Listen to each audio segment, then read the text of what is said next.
or fuck you, DM. You timed that right after I hit record to start.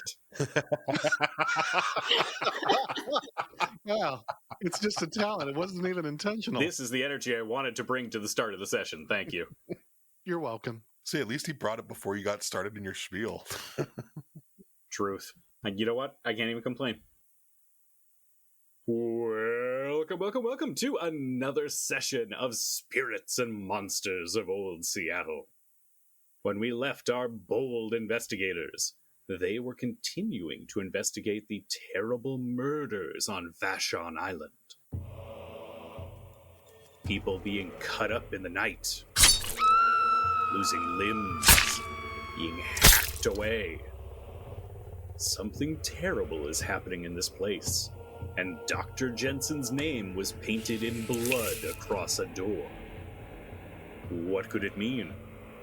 Well, perhaps this session will find out.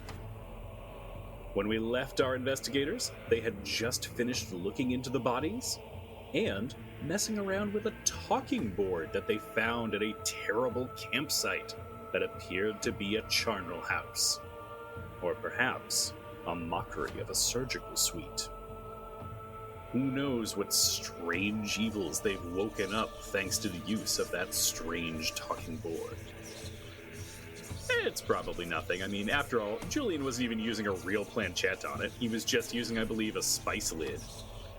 So it's probably fine. Wasn't the official brand name either. Some cheap knockoff. Mm-hmm. It was a Smilton Smedley board, so you're probably fine. Now, the three investigators have parted ways from Mercy, who is resting in her comfortable home. However, there was not enough room for the three of them to stay with her. There's barely enough room for Mercy there. So, the three of them have been forced to make do with accommodations at the barn adjacent to Walloon, or the local bar. Now, this is certainly different accommodations than Julian is used to. However, this is also probably the best that he can find here. If he could get better, he would be staying at better. Sofie has crashed out on a hay bale. Julian and Dr. Jensen have done the best they can to make themselves comfortable. Undignified. However, you all experienced some strange dreams this evening. It could be from the crashing sound of rain hitting the roof of the barn. Could be from the strange events going on. Or perhaps it's something more. Julian, you have a dream where you are laying in the snow. Pain racks your body. You are barely able to get a breath in and out. As you look up into the snow-blinding sky, a dark figure steps in front of you. It levels a gun towards your face, and there are two loud crashes of sound and bright flashes of light before your eyes. You can't seem to shake this dream. Something about it keeps haunting you. You've been having it every few nights. Okay, out of character, I'm not sure how I'm supposed to respond to that. Yeah, how would Julian respond to having a bad dream? Well, so if this has been going on for a while, and I've been having a repeated dream like this, I mean, I feel like I'm going to just do what I do, which is to put on a happy face and just try to continue about my day. But that is going to make it, if I'm experiencing this over and over, it's going to get harder and harder to fall asleep as time goes by. You've had it maybe the second or third time tonight. And it's sometime in the very early hours of the morning. Oh, multiple times in the same night. Mm-hmm. It's in the very, very early hours of the morning at this point. Do you mean he had it multiple times a night, or this is the second or third time he's had it ever? Multiple times tonight. Oh. Okay. So it's the first time I have experienced this dream, but I experienced it like 3 times tonight.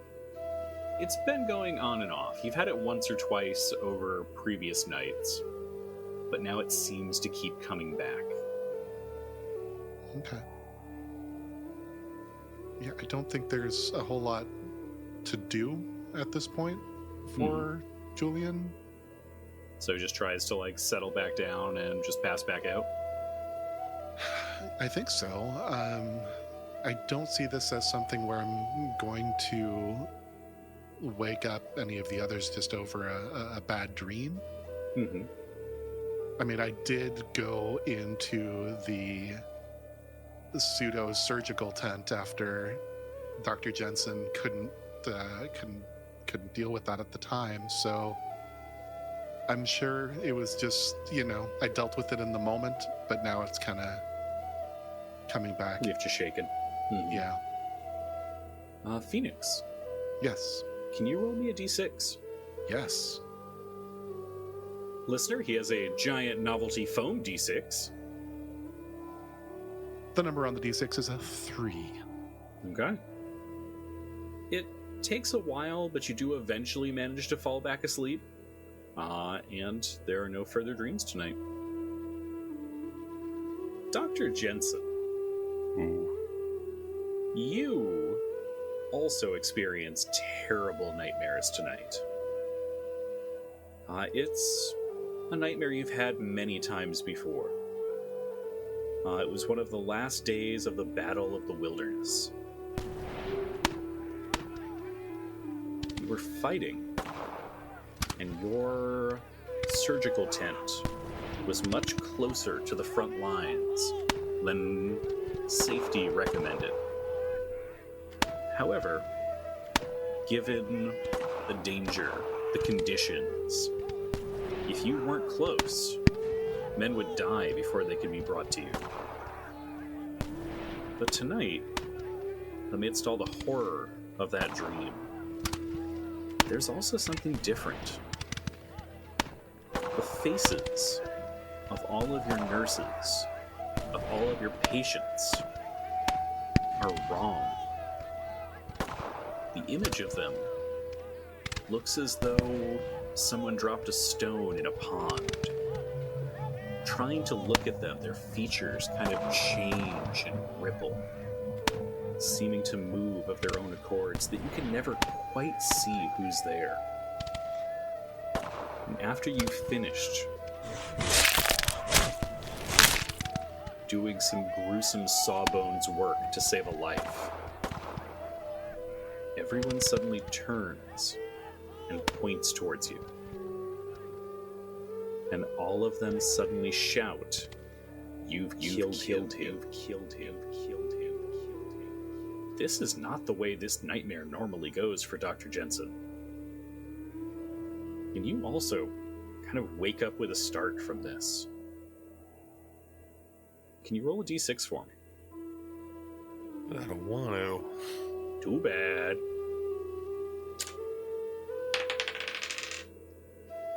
That is a 4.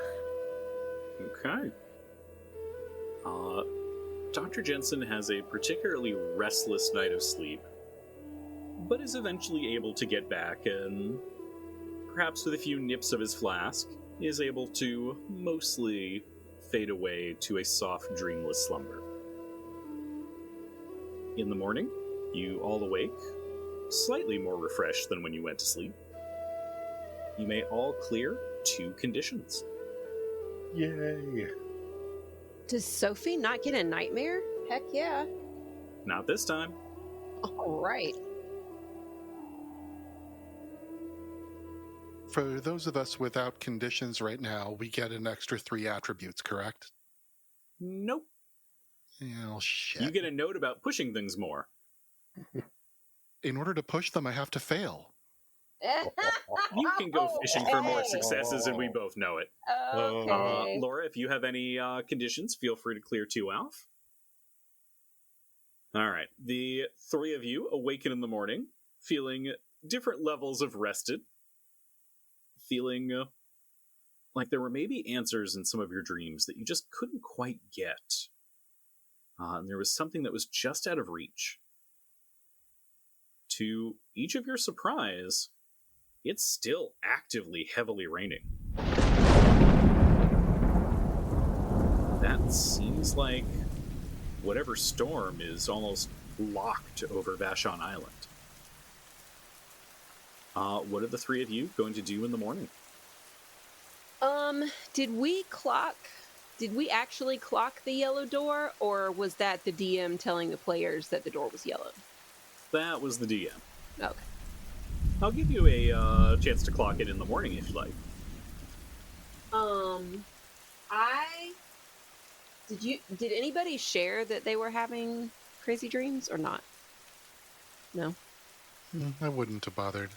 You're expecting men of the late 1800s to share? I mean, I've told you about dreams, just not these type.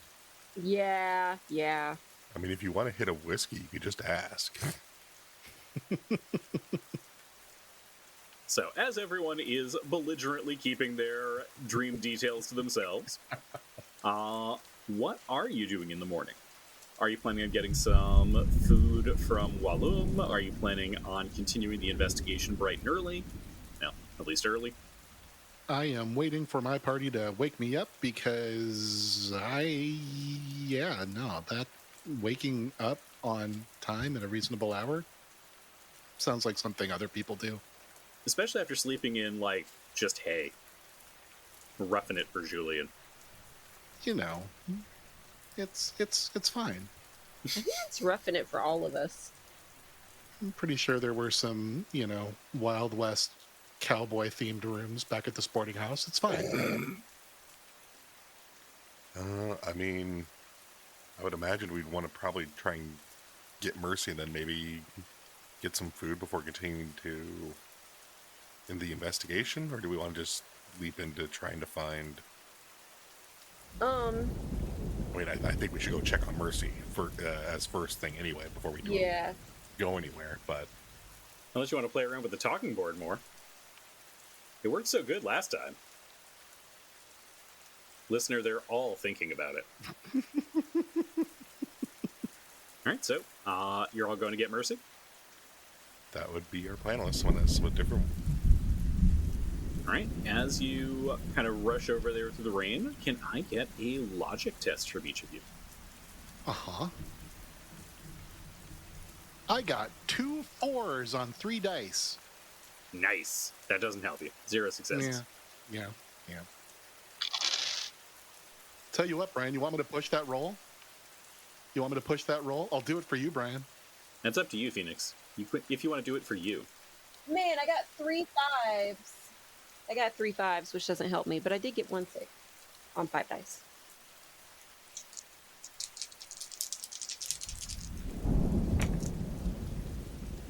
I got 1 6 on 4 dice. Okay. So a couple of you get some successes. Phoenix, you can push that roll if you'd like to. Nah. Logic is for nerds. That's true, and your nerds both succeeded. Exactly. I have people to do that for me. So the 3 of you are kind of rushing down to Mercy's house, which is thankfully very close to Walloon, and I won't make you make a logic test to navigate the rain. Hey, I have an auto pass next navigation roll. Oh, it's a good thing you wrote that down. I absolutely forgot that. Yeah. Good to know. So the group of you are running over. You've got some things kind of held over your heads to try and keep as much of the rain off as you can. Didn't we get those rain slickers from the bar when we left before? Like yesterday morning? I think you might have, actually. I think we grabbed like oiled, oiled clothes. Mm-hmm. Yeah, like capes or, cloaks or whatever. That does sound familiar now that you mention it. I'll say you have it. And as the three of you are just about to knock on Mercy's door, that little detail kind of pops into Dr. Jensen and Sofie's mind at the same time. This is the only yellow door you've seen in town. Huh. I just look at Dr. J, and then I assume we both kind of inspect the door more closely Mm-hmm. to see if there's any marks on it. Yeah, check to see if there's any scratch marks or any markings on it. There aren't any that you spot. It doesn't look like there was any kind of scratching on it, any kind of abrasion to it. In fact, the paint looks super new. Aha! Now, why? You two feeling Okay. all right? This is her house. You all right? I like that no one has clued Julian in on the plan, so everyone's like, yes, look at the door. Fascinating. Go to knock on the door, and these two kind of bowl past me and start Just pulling out the staring. magnifying glass and staring at a door. We're bent over, squinting. Doctor, I think it seems odd that Mercy, with her lack of funds, would have recently painted her front door, wouldn't you say? I'm not saying that this has anything to do with her. It probably doesn't, but... Well, I'd agree, but what does it... I mean, it was yellow paint under his nails. I mean, he's scratching at something, either trying to get in or get away. Oh, the door is yellow. I just pat Julian on the arm. I'm sorry, what are you talking about, Julian? What does the rest of the house look like as far as the paint job? It's in slightly rougher shape. It's all kind of a weathered, very light blue. There's a lot of kind of wear from the wind off the ocean. So it looks like it's peeling in several spots and it's kind of worn away in several spots. But the front door paint is new and perfect. Mm-hmm. Yep, and it's very cheery, like a canary yellow.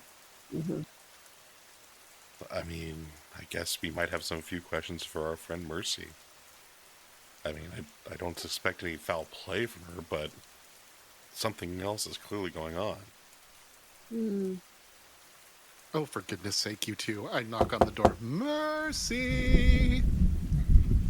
I'm shocked Julian didn't announce housekeeping. Land shark! Again, we're old.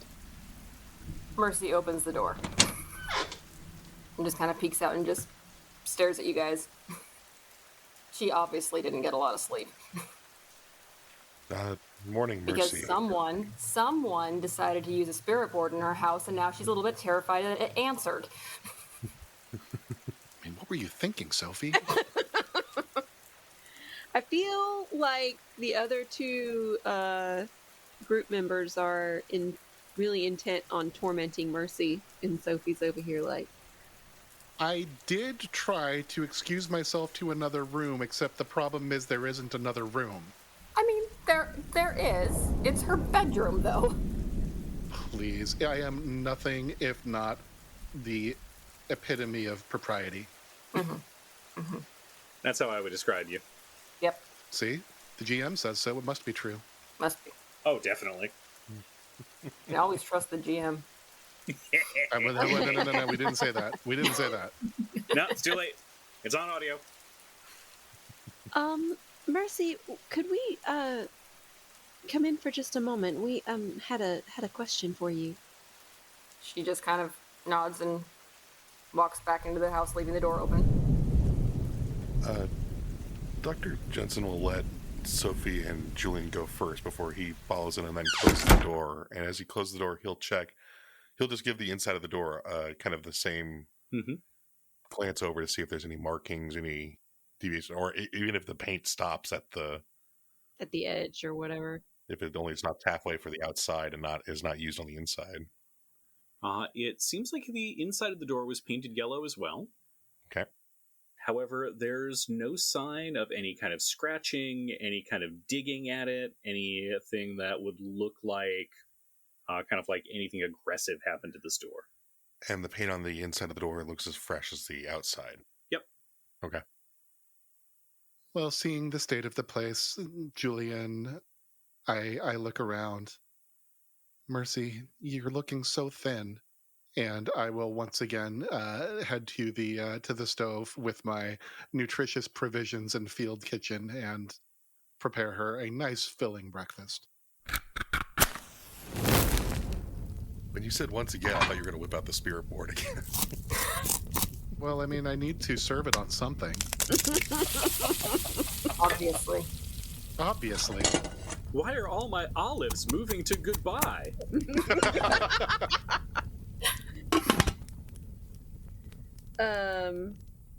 Okay. I'll kind of glance back at the door. Mercy, have you painted your front door recently? My neighbor had done it for me Oh, because it just looks... he knew that yellow was my favorite color. Well, that's nice of him. What color was it before? It was also yellow, but it was faded. Oh. We just noticed that it had such a nice coat of paint on it, so I just wondered. He was gonna redo the blue paint also. Mercy, do you know if there's anywhere else on the island that is painted that color yellow? No. Why? Which neighbor is this? Is this anyone that we've met? Mercy will kind of just go really, really quiet and go even whiter than she already is. And she'll just kind of swallow and say his name was Otto. Oh, I'm sorry, dear. I'm sorry. I didn't realize. He had just finished painting my door and he came inside for something to drink and just died. Oh, that's terrible. I'm so sorry. She'll kind of nod and then go off and just kind of like stare at a blank spot on the floor for a bit. Totally good coping mechanisms. She excels at those. Clearly. Phoenix, I believe you were doing some cooking, correct? That is correct. Can I get an inspiration test from you? I am inspired. But can you be inspiring? Yes, I can. That's 4 successes on 10 dice. Are you kidding me? That's our face. So, you cook up an amazing meal from seemingly nothing. Using your provisions, pulling from some spices, using some things that you were able to find in the kitchen, you make an incredible breakfast. That's what I do. Mm-hmm. Brian, do I need to push that roll? You're good at 4 successes. Okay. Just checking. You feel like you've done the finest breakfast that is humanly possible with these resources. I'm Julian. Mm-hmm. I know.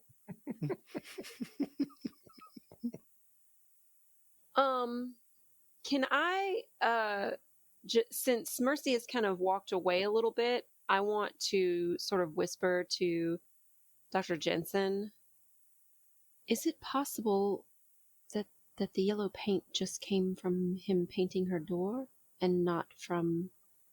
I didn't see it. As you may recall, I was a bit overwhelmed by the smell, so... GM, remind me, or I guess make sure I'm not too far off base.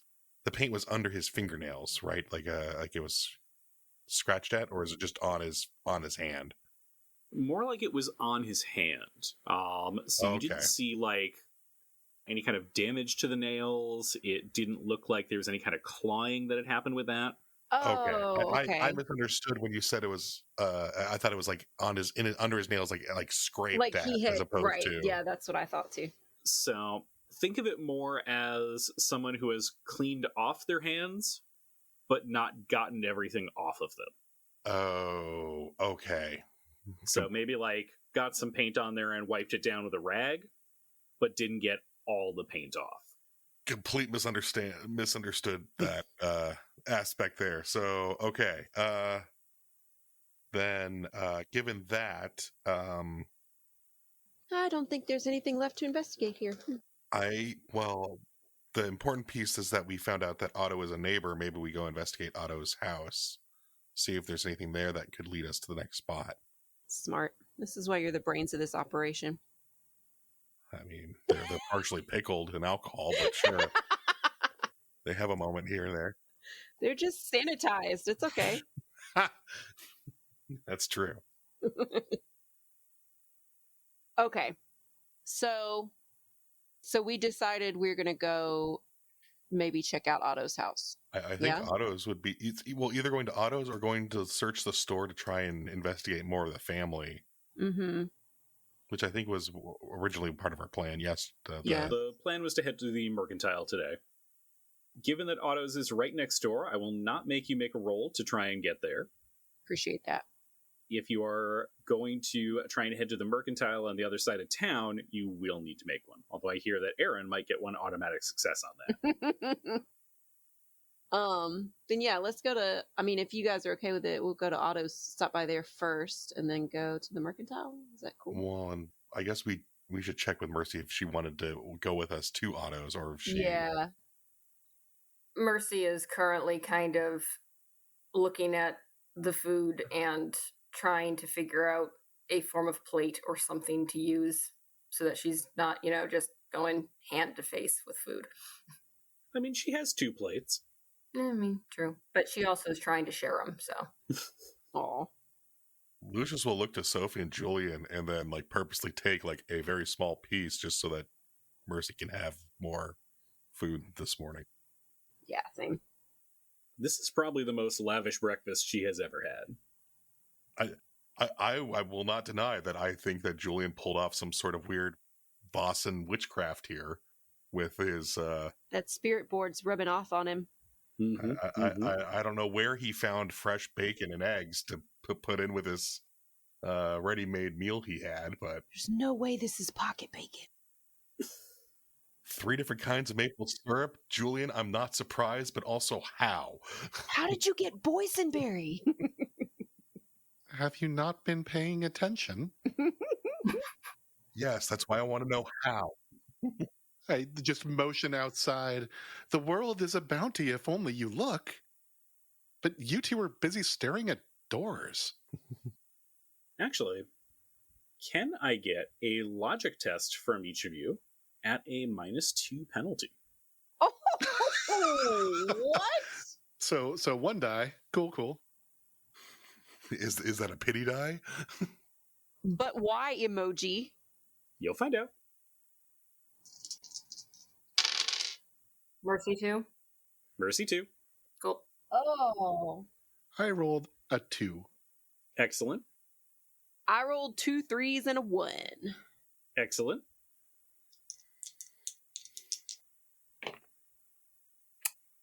It's a fail for me. It's just a pair of 3s. I got 2 1s. All right. Do any of you want to push that roll? No. Sure. That's another 2. And what condition are you gaining, Phoenix? Hangry. Well, I mean, I feel like angry would be appropriate, but I cannot encroach on Sophie's turf, so I will go ahead and to take my usual and go with hopeless. I'm gonna push. Okay. I trust you. Didn't help at all. Oh. Famous last words. And what condition are you taking? I'll be hopeless. All right, so the 4 of you enjoy a amazing breakfast. The food is far, far better than it has any right to be with the ingredients Julian had to work with. But he is a miracle worker in the kitchen. How did you make a hollandaise sauce? And it is, in fact, so good that we each heal a mental condition. Incorrect. Nice try, though. Bullshit. And I just get more angry because I don't understand how you pulled this off. Now that tracks. Why is it so tasty? It's too there has to be a cost to this somewhere. It's too damn good. No, it's also only just 1 calorie.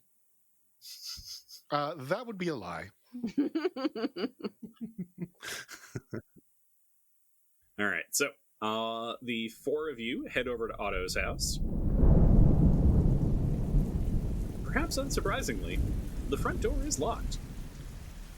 I mean, I'm sure we can... Oh.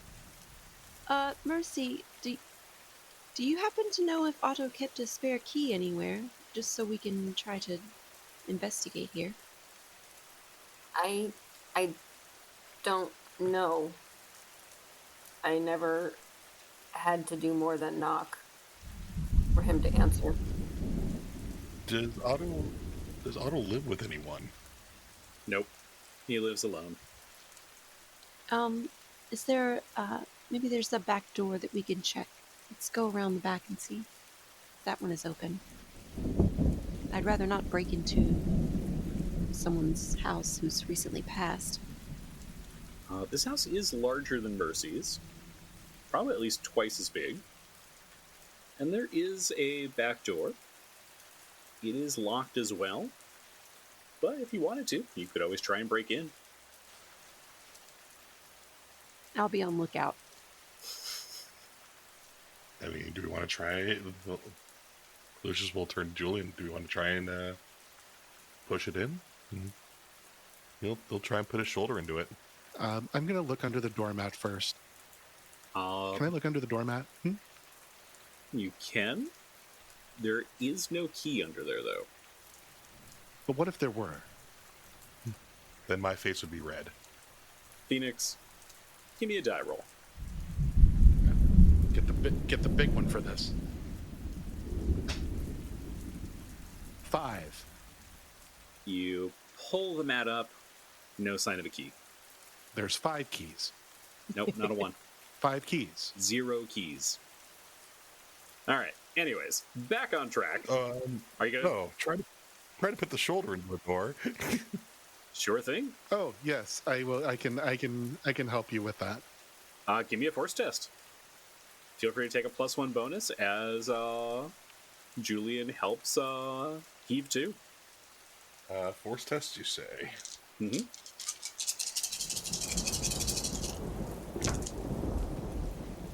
That is 3 successes on 10 dice. That door breaks right off its hinges. Killing it. It's an inanimate object. It was already dead. You've solved my door puzzle. Take that, roll 20. Yeah, Dr. Jensen has smashed his way through the door. He has easily gotten access to this place. So, upon, I guess, coming in, he'll just immediately pause and just see if there's any movement, anything. Nope. It is completely quiet from inside of the house. Everything has a certain sense of stillness to it. There is not yet a layer of dust over everything, but there is definitely a little bit of emptiness to this place. There is a feeling of a person who should be here who is not. Does it seem like any authorities have investigated, have looked through things no. here? No. No, it seems like after his passing, someone came in, found the keys, and locked the place up. Okay. I guess. And we're looking to see if we can find any clues related to what's going on, so Lucius will look to Sofie, start looking, see if we find anything interesting. So, Otto had a grimace on his face, but his body wasn't maimed like the other ones. Nope. So, it seems like maybe he died from a fright or, some sort of heart condition or something? Dr. Jensen, do you have any input on what might cause him to have such a look on his face in death? This is more of a question from the player. I don't believe a stroke would cause you to have a grimace locked in through rigor mortis. So I would imagine that it had to be something else is at play here than just a stroke, wouldn't it be? Or I'd have to figure that out, or essentially figure that out through medicine. You've seen some horrible things on the battlefield, and it is possible a face could get stuck in a terrifying visage. So this might be, so we might be doing this all for nothing then. But wait, when you say that, Brian, do you mean like the look that was on their face could get stuck? I mean, yeah, I think we agree on that, but I mean, my question is, or my assumption what could is, cause that look of terror? He had to have seen something that terrified him in order to have that look in the first place when he died, because even if you do have a heart attack or a stroke, you don't look terrified. You might look shocked or in pain or something, but not like you've seen the scariest thing in existence and then you immediately keel over dead. Popped it, yeah. Well, I guess is this another instance of I'm misunderstanding what the GM provided us, and right? Because I guess I was interpreting a little bit like Aaron, with a little bit more fear or terror than just like a stroke or like I guess body strain or kind of that sort of thing. Are we correct in that assumption? You're not certain. It can be hard to tell with a dead body. It was certainly a look of being in pain. And kind of the lips were curled up, the eyes were tightly shut, teeth were clenched together. But it's one of those things of, if you look at it one way, you could say like, oh, it's definitely this. Or maybe looked at another way, it could be that. Like, it could certainly be a face that looks of terror. But it could be just someone in pain. You unfortunately can't ask him to find out. Or could we? No. Julian? Our resident spirit or resident medium over here. I hope not. If so, I'm glad I didn't go in the dead house. Then, yeah, I guess I would look at Sofie. We need to see if we can find if there's anything interesting or curious, I guess, maybe in the house. Someone to give us a clue for what to be looking at for maybe the mercantile or any elsewhere on the island. Yeah. Do we need to say specifically like what we're looking for, or can we just say like if you want to give me just a general investigation check, you could do that. Okay. I think I will assist Sofie in her search. Okay. So, Aaron, feel free to take +1 die. That's my dice that I made, so we'll just put that back.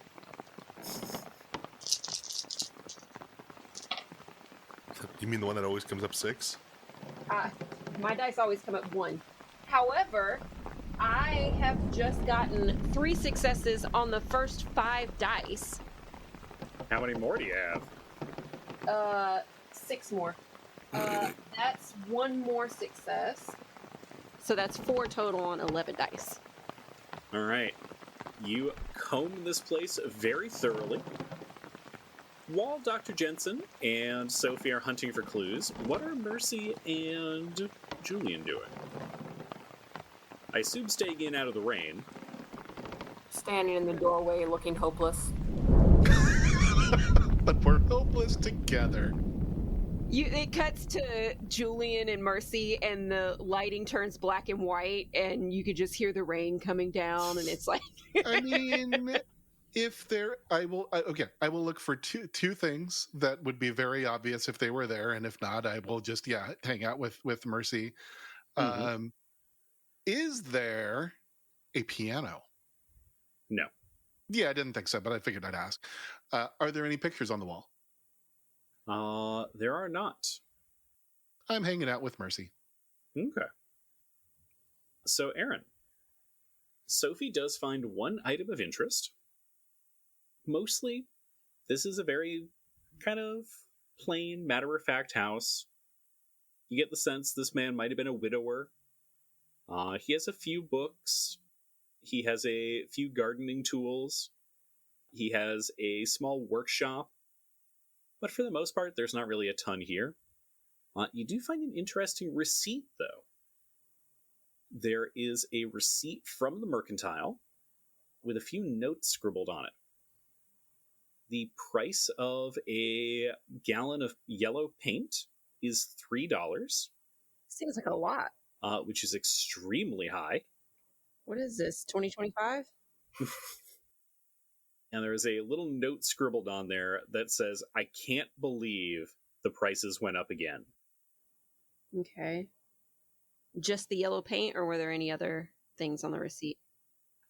There's a few other items, some basic hardware things, hammers, nails, screwdriver, a few other odds and ends. It seemed that Otto was a handyman who kind of did odd jobs and small projects. Do the other items seem regular price, or do they also seem really expensive? They're much higher than you would expect. There's a hefty markup to everything. And remind me, Otto was not part of the family, right? Otto is not. Okay. Okay.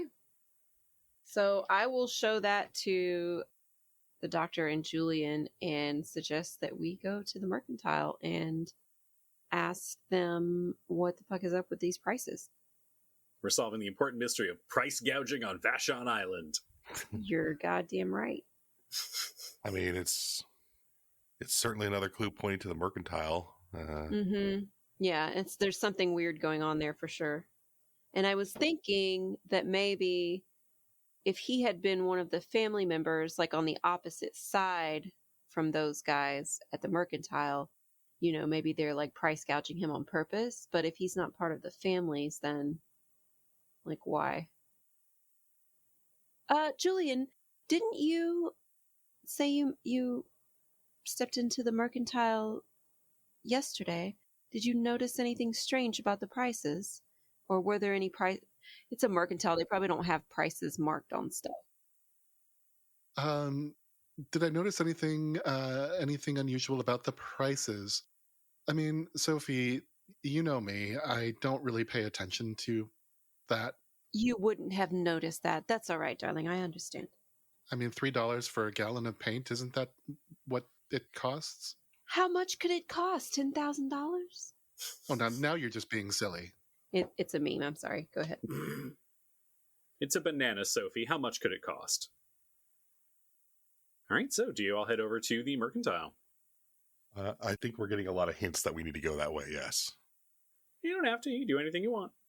Oh, okay. So let's all sit down and have another meal. Who wants to bust out the spirit board? I know just the Benavides. Otto, are you here with us now? You know where you should really bring the spirit board is back to the dead house. Yeah, well, that would go great. I don't know. I don't know. Actually, you guys were joking, and now, Brian, you did this to yourself. You've now given me the idea. As we are making our plans to go to the mercantile, I don't want to freak out Mercy again, because clearly she wasn't happy, and really I can't blame her. But come on, there was no other rooms. I tried. What else was I supposed to do? Go outside? I mean, like an animal? No. But yeah, I think, if I may, I will actually lag behind and tell them I'll catch up with them. Julian, what do you expect to happen to this? At the very best, all you're going to get is an auto reply.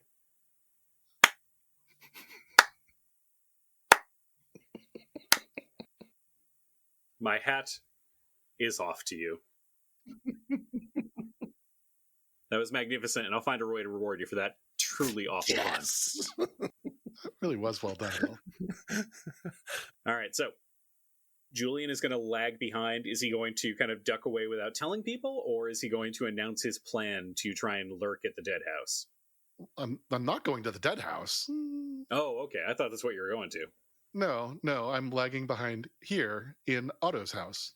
Ah, I see. And I mean, I look primarily over to Sofie and Dr. Jensen, and I'm just kind of, put up a placating hand and just give me one moment. I will catch up to you. I promise I won't be long. I just need to make sure that the oven was turned off. Don't want to have the iron left plugged in. None of these terms make sense to anyone. Clearly, this man was very concerned about his appearance and always had all of his clothes freshly pressed. And I'm concerned that he might have left the iron on. Do the three of you just press on?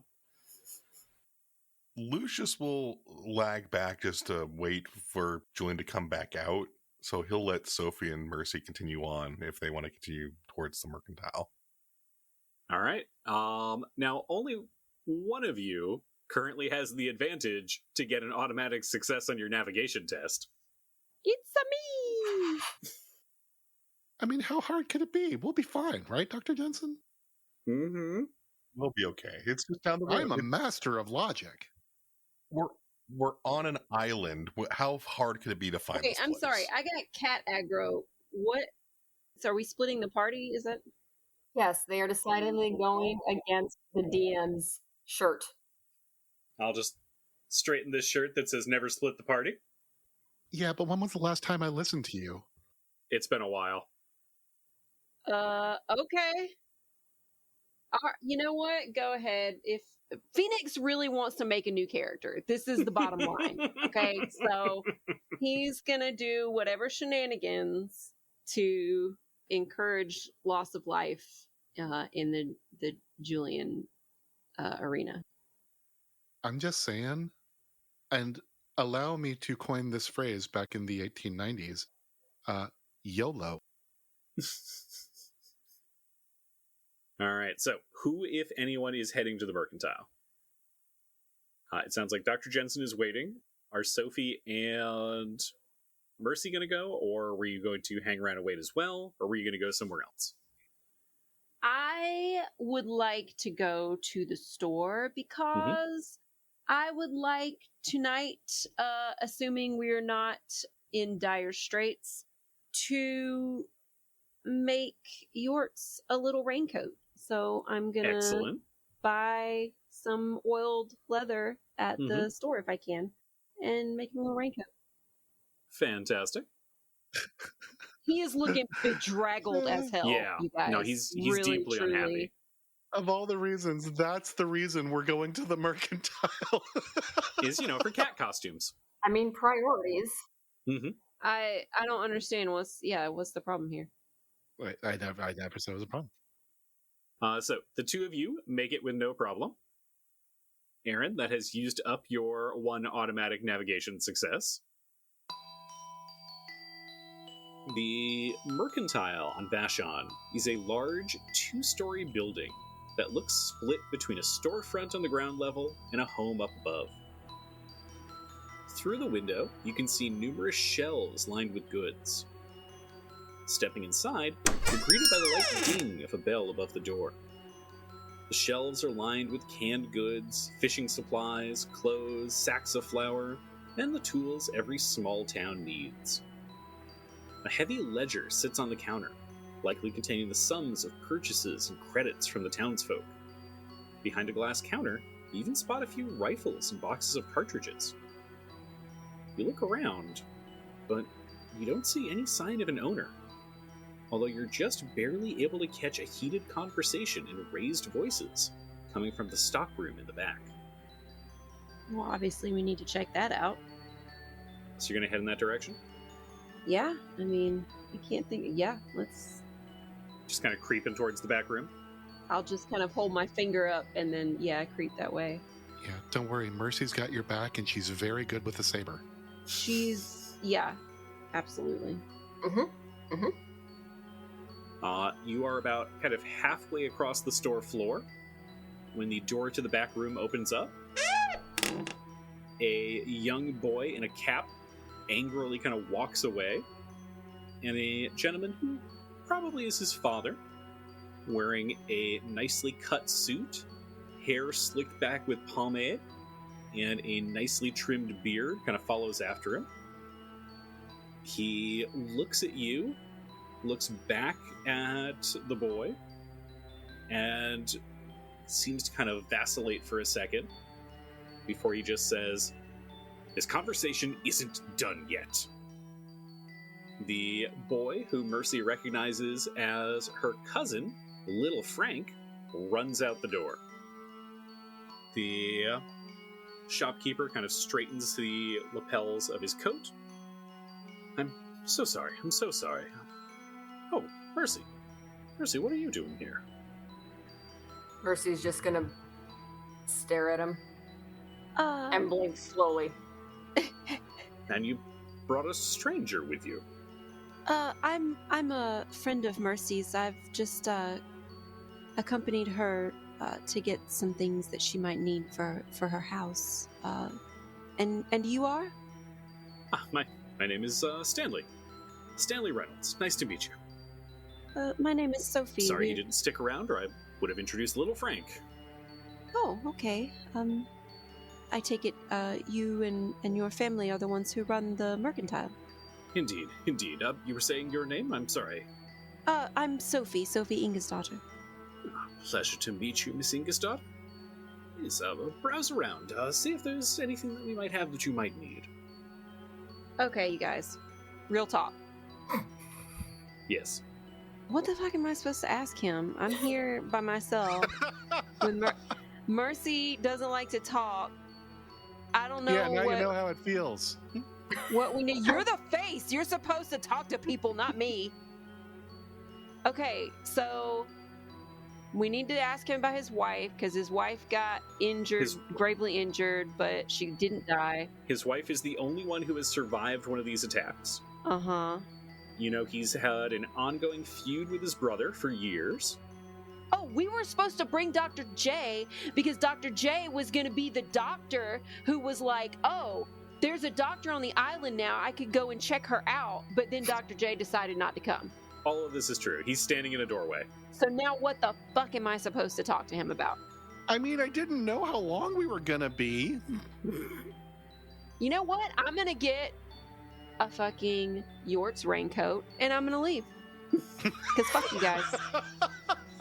Sophie just leaves and walks back, and Mercy's still in the store just staring at this guy. I'm bringing Mercy back with me. I'm not going to leave Mercy in there with her possibly murderous uncle. Who knows? Who knows about any of this? I don't know. This has to be the angriest purchase of feline costumes that's ever existed in the world. I assure you it's not. And my mic just fell on the floor, so... My something is in retrograde or something today, you guys. I don't Your know what microphone is in retrograde. the fuck is happening. No, her microphone's on the floor. Yeah, the floor is called retrograde. Oh. It's very bad when Mercury's on the floor. I'm tired. All right, let's cut back to Julian for a minute while Aaron... Please do. Thank you. While Aaron sorts out technical difficulties. Phoenix. Brian. You were interested in using the spirit board again. I mean, it seemed a logical thing to do, and I am well known to be our master of logic. That's an interesting way of putting that. Can you give me an inspiration test? Sure. And because I am a performer, I get to ignore conditions for inspiration and manipulation tests. I thought that was just because you're Julian. Also true.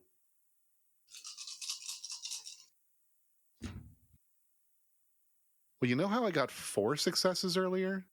Uh-huh. I didn't get that this time, but I got 1 on 10 dice. Okay. 1 success is not nothing. No, it's 1. So as Julian kind of settles in and decides to bust out this talking board again, Are there any specific questions that you want to ask, or do you want to just get a general idea and try and communicate with the spirits? I mean, I feel like the first question that I would ask is, are you there? And then based off of that, we'll see. Mm-hmm. You get a yes. Oh, well, I knew this would work. Logic. Lucius, you are hanging around. Are you like with me? Are you waiting outside? What is your... I am waiting outside because I was trying to keep an eye on you for how long you were going, but also trying to keep an eye on Sofie and Mercy as they were going down the road. Okay. The rain is so hard, Bill, after they're maybe like 20 feet away from you, you can't even see them anymore. Like, you lose track of them in the downpour. That's okay. I started drinking like 5 seconds after they turned away. Perfect. For all we know, they might be in Olala by now. God damn it. Is it 3 weeks later already? I know, right? The ferry boat's in retrograde or something. It's weird.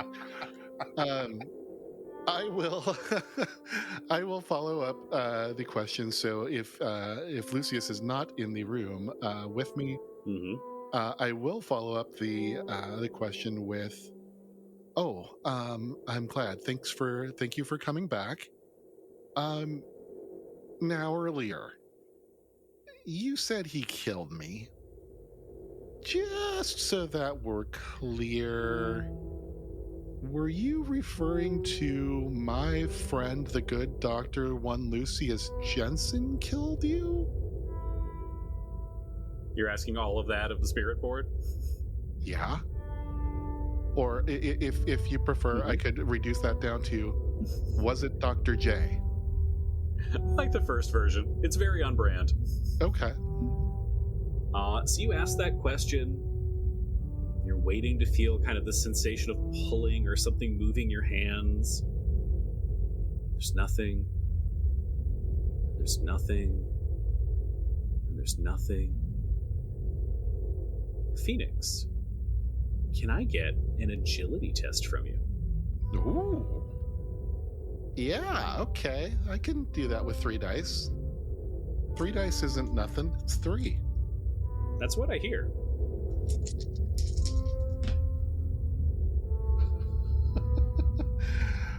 I will tell you I got 0 successes on 3 dice, Brian, but beyond that, I want you to know I got 3 ones.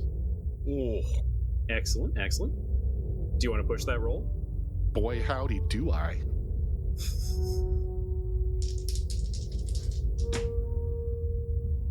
Well, there's another 1 and a 4, but there's also a 6, so that's 1 success. Okay. Julian is waiting, listening, and he moves the planchette just a little bit. But then he realized that was just him moving it, so he moves it back. There's that sense of growing stillness in the air. There's something about this place that does not want him to be there. And you see it from the corner of your eye. You think you move without even realizing why as you let your hands go from the planchette and pull back. And then, with a thunk, a knife hurled across the room lands in the yes in the talking board. You look back into the kitchen where that fillet knife was. You're pretty sure that was in a drawer, which is now open. Simple yes would have sufficed. Well, very well. You know, and I think I am saying this out loud, not whispering it, but just quietly kind of muttering. I was going to ask about if there was anything you wanted me to know about the mercantile, but I get the feeling, I don't know, this conversation might be over. Yeah, I'm gonna go. And I will pick up the board, realize it is now stuck to the floor, take the knife out of it, It's wedged in there real deep. You think had you got hit by that, it would have hurt like hell. You might have even potentially lost a finger. That's not good. I use those. But I will kind of look around and try to pull the knife back out of the board, put it back into the drawer, and leave. And Phoenix, Brian. can I get an observation test from you at a -2 penalty? Okay. Yes, but I think I would like to use my advantage here of, you say it's at a -2, Mm-hmm. but I'm Julian. So I'm going to go ahead and cancel that out if I may. Absolutely. Bravo. Great use of your advantage. Yeah, that's 3 successes on 9 dice. Okay. Phoenix, Brian. you are certain, beyond a shadow of a doubt, that when it comes to this talking board, you've interacted with 2 different presences. Huh. One previously spoke to you and went to the goodbye. Then a second, more hostile presence was the one who said he killed me. And that's that same feeling you have in the room as that knife plunges into the board. So, sorry. So now I'm. Did I not get that sense until I was like standing up and putting things away, or would I have known that like during? It was only when you sort of like ripped that knife out of the board Okay. that you were like, "Ooh, this didn't feel the same kind of energy. This felt like that violent throwing of the planchette last night." Okay. Before I forget, let me go ahead and I'll take the exhausted condition for pushing that roll a moment ago. Actually, no, I will not take that. I will take the bonus condition from my flapjacks and flannel. Excellent. So I will just mark that off here. I am not exhausted. Mm-hmm. I am a lumberjack and I'm okay. So I will... This might be stupid, but I know you're here for it. So once I come to that realization that there's 2 entities, if you will. Yeah. So I'm going to put the knife back into the drawer, and as I make that connection, I stop, my hand kind of hovering above the open drawer, close it back up, put the spirit board back down on the counter, and using now the knife as a pointer, who are you? There is no reply. I'm going to say loud enough that Dr. Jensen might actually hear this part. I'm not yelling, but I'm saying this pretty loudly. I said, who are you? Bill, give me a vigilance test. Really glad we went to the mercantile now, just saying. I wasn't planning on this going in depth, but yeah. Okay, so 9 dice, but 1 mental condition, so 8.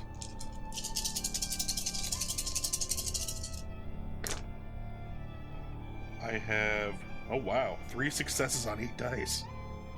You are easily able to hear Julian shouting from inside the house, yelling, "Who are you?" I will... It won't be a run, but it'll be kind of a hurried... Like, I need to go see what's going on and make sure Julian's not surrounded by hellfire and something inside the house.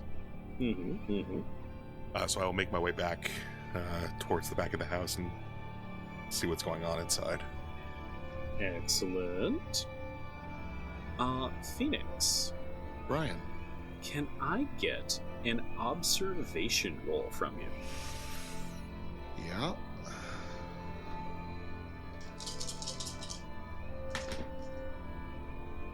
Okay, on 8 dice, that is 2 successes. Okay. Bill. Dr. Jensen rushes into the back door of the house and sees Julian over the talking board with a knife in his hand. Is he holding the knife? Point up. Point up? Mm-hmm. Okay. His back is currently to you. Julian, are you okay? Is everything all right in here? Dr. Jensen entered from behind me, so I don't turn around. I kind of put out my hand, like, behind myself. I guess the one that's not holding. Well, I wouldn't be holding the knife, though. I had it. I was trying to use it as a pointer, so it's on the board. It's in your hand. It's in my hand. It's in your hand. Oh. You don't remember picking it up. I don't remember picking it up. Julian, are you okay? Dr. Jensen, you hear him mumbling something to himself, seeming to be talking to someone almost. Uh-oh. I will kind of pick up my medicine bag and undo the top clasp, and I'll just one last time.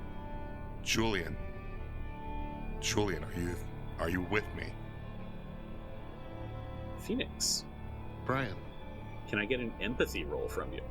just basic empathy? Just basic empathy. Okay, quick question on that. My performer allows me to ignore conditions for inspiration and manipulation. This is just straight empathy, so count the condition? Just straight empathy, so it will not apply. The condition will cause you to have a -1 on that.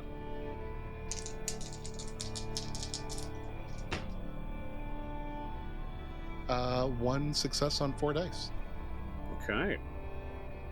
As Dr. Jensen takes a step forward, Julian, you begin turning at the waist. Your hand is clutching that knife harder than you want to. You feel what almost feels like a hand reaching up and beginning to place pressure on your jaw, like it's trying to move your mouth like a marionette. But something isn't right about this. I should say so. And Julian feels a shudder beginning in his spine and kind of running all the way up his back. And you force, with your other hand, your fingers to pry away from the handle of that knife, letting it fall to the floor. And then suddenly you're back. For a moment you had no control of yourself. And you felt some kind of external presence trying to manipulate you, to twist you and move your body to do what it wanted. Well, that's not okay. And since you got quite a few successes, I'll give you one more key piece of information. You know, whatever this presence was, it hates Dr. Jensen. It hates him with a passion, with a fury, with a seething, bone-deep hatred that Julian has never felt in his life. The kind of hate that you can only pull up from the deepest, most awful places of the human soul. And then that feeling washes away from you. And there's your friend and drinking companion. Okay, I will address that in just a moment, but you said something that is very, very important to Julian there. Mm-hmm. The sensation of being taken over, losing my free will, is extremely disconcerting. Did this feel similar to that experience, or was this different? this felt different. By the way, and I know you're expecting this, give me a fear test. Okay. For you, this is going to have a fear value of 2. Okay. I do have the Bible on me. Yep. And you have Dr. Jensen in the same zone. Although I wish we should reflavor that, but yeah. And so this is an empathy plus the Bible. Mm-hmm. Plus 1 for Dr. Jensen.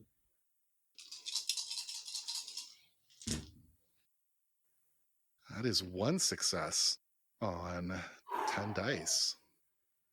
1 success is not enough for a fear of 2. Do you want to push that roll?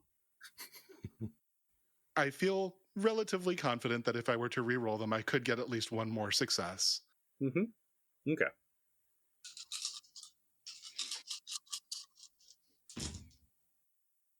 Yeah, okay. Well, would have been nice to have done that the first time, but that's an additional 3 successes on 8 dice. Oh, man. Fuck's sake. You ain't afraid of that. Julian kind of pulls himself together. He definitely felt that sense of, like, rising panic in his throat. But remembering some breathing techniques, remembering to calm himself, he kind of pulls himself back from the edge. I will take the frightened condition, because I can't be angry. That's copyright infringement, I'm pretty sure. And Julian is nothing if not respectful and logical. Mm-hmm. Well, I can't be depressed, so here we are.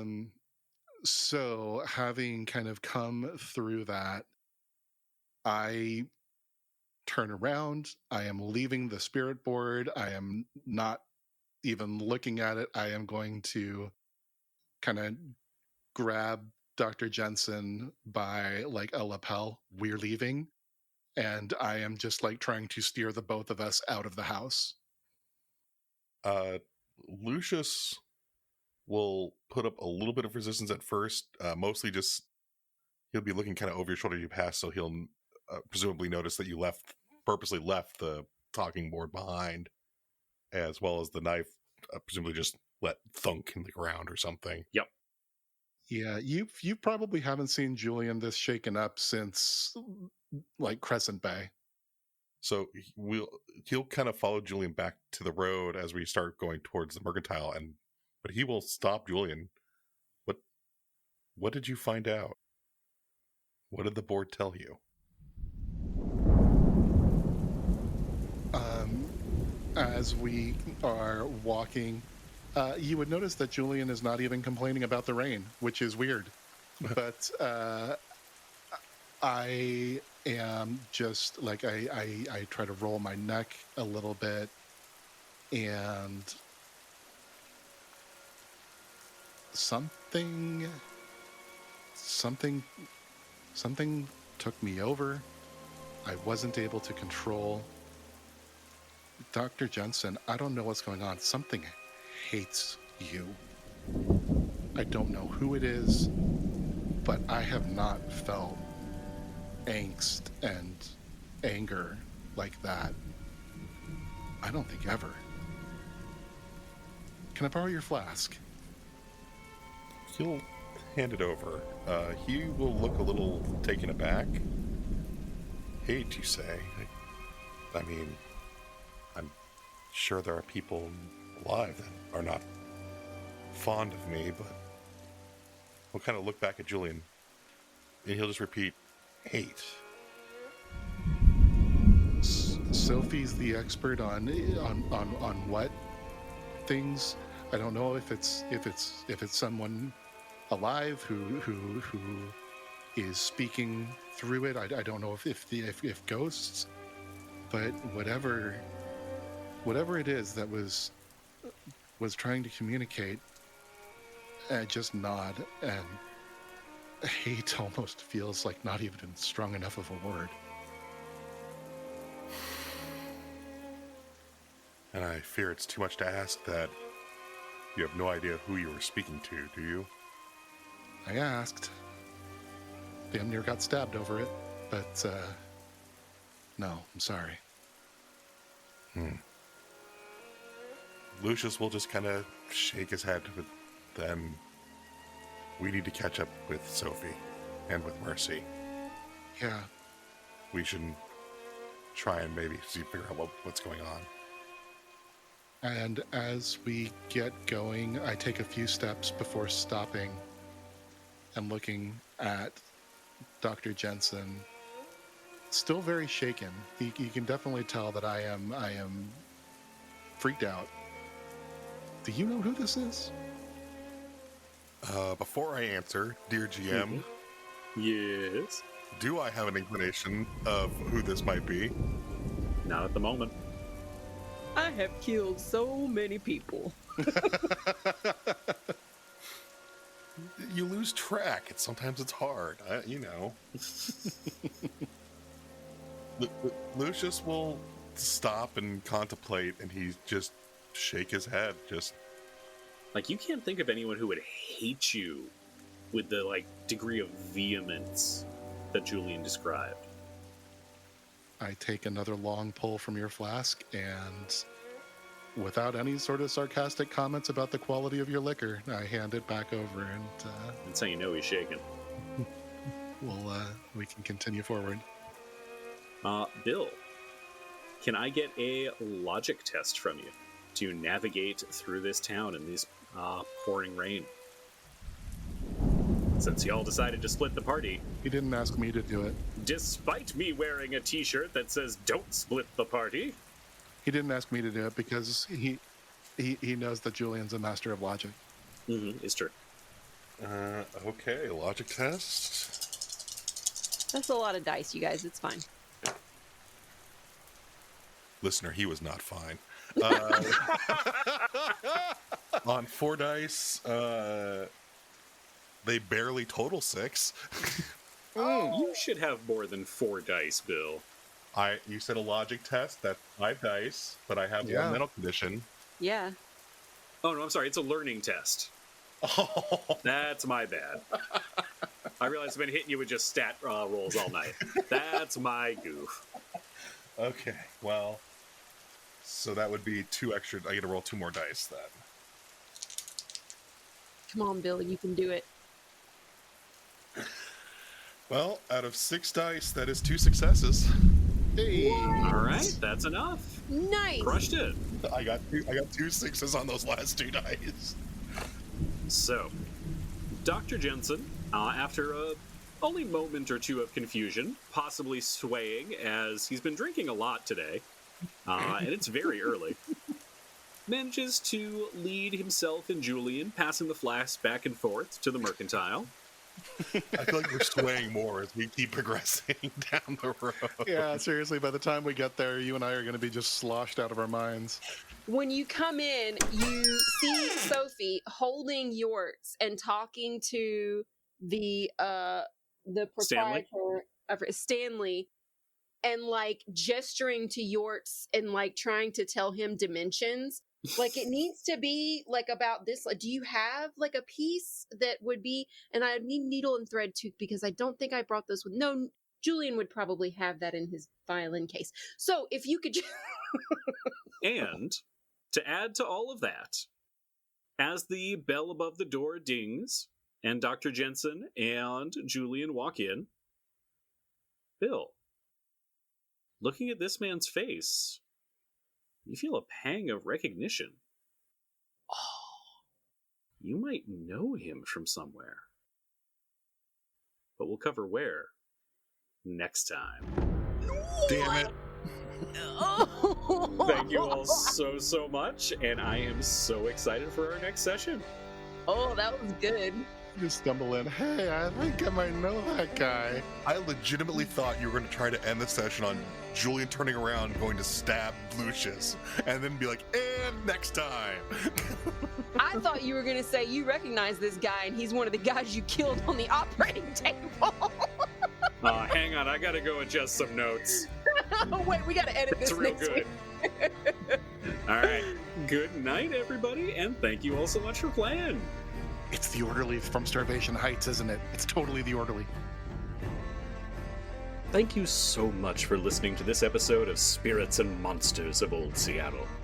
Our theme song is Myths and Legends by Robert Bruckmeyer and is playing right now.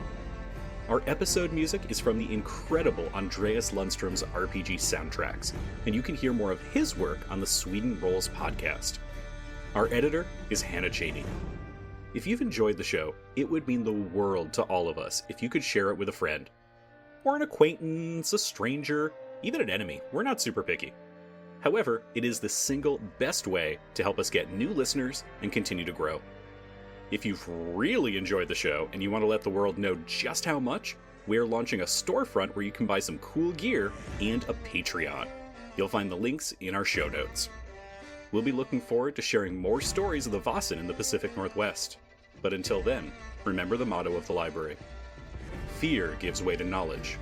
Knowledge gives way to wisdom. And wisdom gives way to the truth. Until next time.